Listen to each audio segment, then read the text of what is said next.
How to make viral glass fruit slicing ASMR videos. The first thing you want to do is screen record the viral glass fruit video. After that, you want to open ChatGPT. Now upload the screen recording of that video. Then you want to type the following prompt. You want to type reverse engineer this video into a Google VEO3 prompt.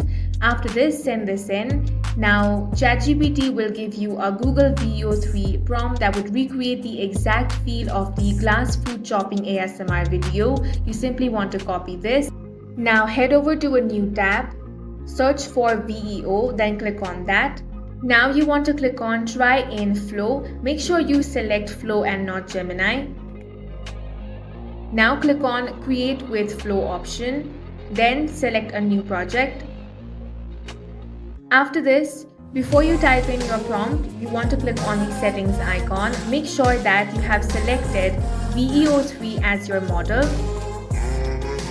Then you want to select text to video. Now simply paste the prompt that you have copied from ChatGPT. Now you want to enter this prompt. After that, the result will look something like this. Simply download this video, then open up any editing application such as CapCut. Now you can edit out the video, and that's it for this video. If you found it useful, make sure to hit the like button and subscribe for more videos like this.